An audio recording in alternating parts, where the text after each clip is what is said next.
How's everybody doing today? JW here with Horror Quickies number 16.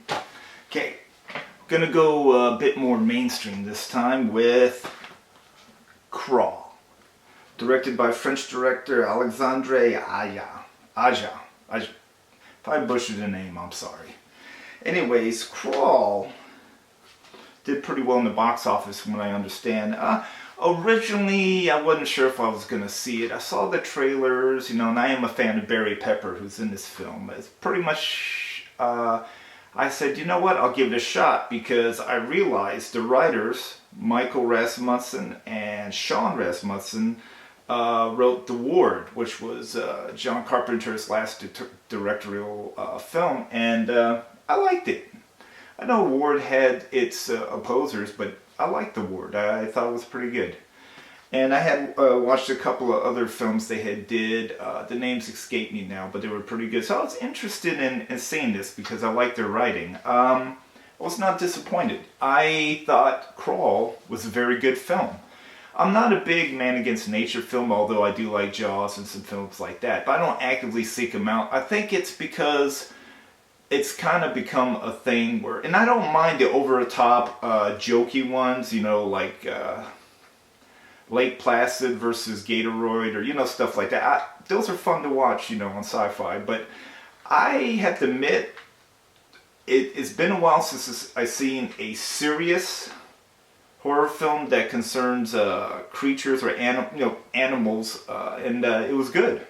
This film basically is about a Category 5 hurricane that tears through Florida. Haley, who had just finished a swimming meet, rushes home because she's called by her sister to worry about her father, who they haven't heard nothing from, and they don't think he's evacuated. So she rushes to her father, and she finds him injured and trapped in a crawl space of their home. Most of you already know this, but you'll probably figure out if you've seen it, that the name Crawl is in regards to the crawl space, which most of the film takes place in the beginning, in addition to, the gators crawling.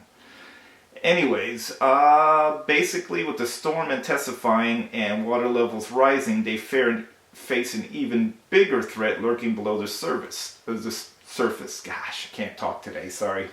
Anyways, this film is basically about them trying to get out of the house and escaping a hurricane while avoiding a pack of man-eating alligators. The film's done very well. The music, I always felt like if I watch a movie and I can still hear the music in my head, I'm like, dude, that's some good stuff. Yeah, Crawl's score is very good. Very good. Very rarely would I hark on the film score, but it really did a lot to unnerve me. The acting is good in this film. Barry Pepper is always good. I always enjoy this. Now, I will be honest with you. The characters do make some very stupid decisions, and there are some critics that's like, I don't want to just say critics, just when people review films in general, it seems to be an aggravation point that, the characters are just stupid. I'll admit, it gets annoying, but let's be honest with you. If all characters in horror movies were smart, ain't nobody would die, and every single movie would be PG or rated G.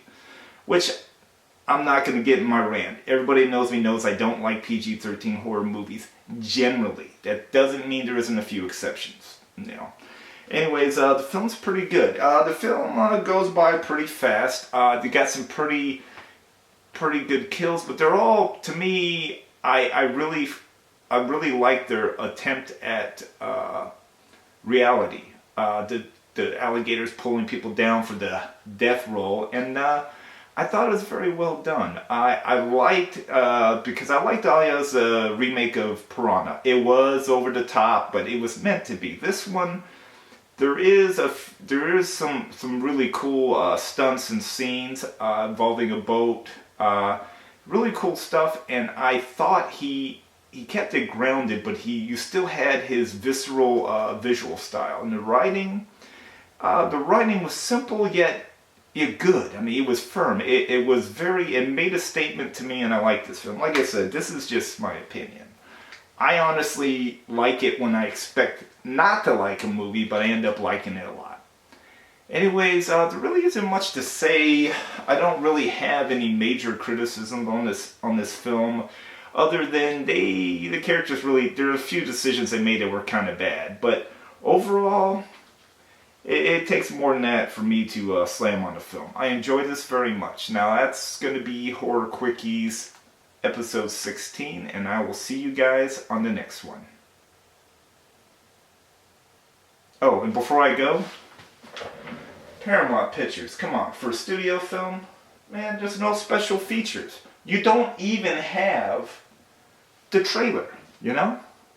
I'm just saying. You know, to be honest with you, I'm kind of getting a pet peeve. To me, when I buy an indie film, it seems to me the indie filmmakers tend to be the ones that are really pushing extras on DVDs and stuff for the fans. You know, I just feel like the studios, you need a little more effort on as far as the DVD, which has nothing to do with the filmmaker. That's, you know. Anyways, you guys take care.